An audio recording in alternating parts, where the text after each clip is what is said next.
What if I told you that the entire future of European civilization hung on a single day's bloodshed?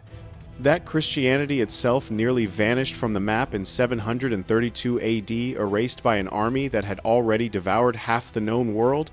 This isn't legend. This is the story of the Battle of Tours, where a bastard-born warrior they called the Hammer made a stand that would echo through 1,000 years. And here's what will shock you most. The victor wasn't supposed to win.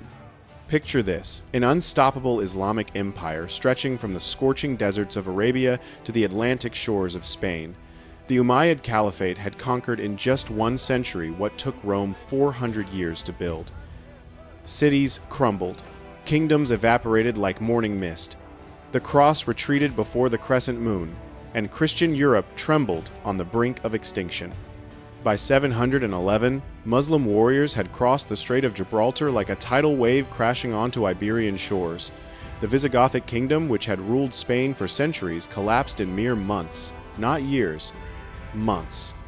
Their armies shattered, their cities burned, their churches converted to mosques. The speed was terrifying. The completeness was absolute. Now cast your eyes northward, to Francia, a fractured patchwork of squabbling tribes and petty kingdoms. No unified nation, no grand army, just chaos masquerading as civilization. These were the Dark Ages, and Europe was living up to its name. Germanic warlords fought over scraps of territory, while the Islamic juggernaut rolled ever closer. Who could possibly stop them? Enter Charles, a man who shouldn't have mattered at all, born illegitimate, denied inheritance, scorned by nobles who saw him as nothing more than a nobleman's embarrassing mistake. But Charles possessed something bloodlines couldn't grant, an iron will forged in the furnace of rejection. He clawed his way to power through brutal tribal warfare, crushing rivals with such relentless force that men began calling him Martel the Hammer, not for elegance, not for mercy, but because when Charles struck, kingdoms fell. When whispers reached him in 732 that a massive Umayyad force under General Abdul Rahman al-Ghafiqi had crossed the Pyrenees and was burning its way through southern France, Charles understood immediately. This wasn't a raid, this was an extinction event. The Muslims had already sacked Bordeaux, slaughtered its defenders, and left Aquitaine drowning in blood and ash. Abdul Rahman was no ordinary commander. He was a veteran of countless victories, a man who had watched empires bow before his banners. His army, perhaps 40,000 strong, though numbers from this era blur like shadows, moved with the confidence of men who had never truly been stopped. They rode swift Arabian horses, wielded curved Damascus steel that could split European swords in half, and carried the burning conviction that God himself marched with them. How do you defeat destiny? Meanwhile, panic seized Christian Europe like a plague. Monks in their scriptoriums dropped their pens and fled. Peasants abandoned their fields. Nobles locked themselves in stone towers and prayed for deliverance that seemed impossible. Many whispered that God had abandoned Christendom entirely. Why else would he allow such devastation? But Charles Martel didn't pray. He prepared. He began gathering an army from every corner of his fractured realm, Frankish veterans who'd survived decades of tribal bloodshed, desperate nobles who finally understood that divided they would all perish. Even peasants pressed into service, given spears, and told to stand or watch their families enslaved. Charles didn't have the numbers. He didn't have the cavalry.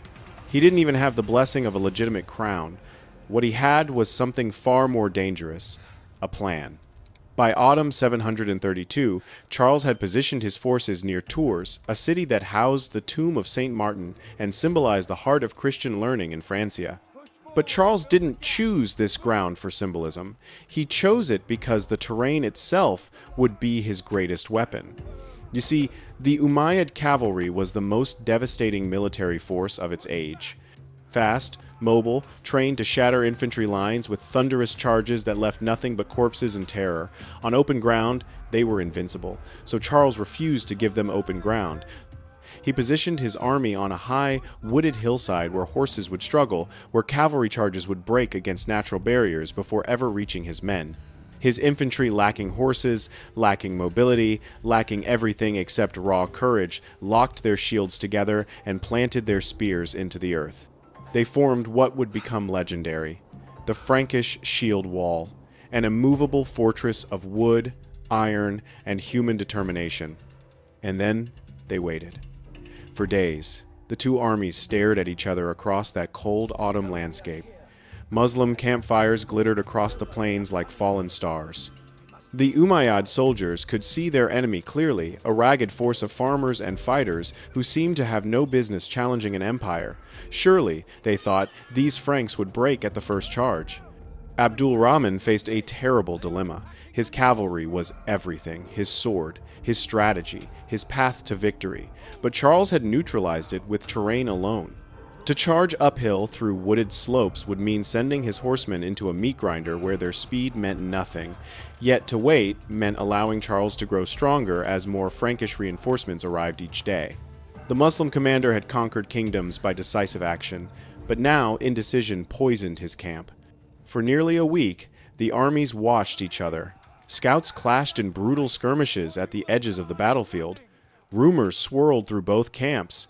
Some Umayyad soldiers whispered that their treasure-laden baggage train was vulnerable. Frankish warriors sharpened their blades and wondered if they'd live to see another dawn. The psychological warfare was as brutal as any sword stroke. Every moment of waiting tested nerves like stretched wire about to snap. Charles understood this perfectly. He rode among his men, his presence alone worth 1,000 speeches.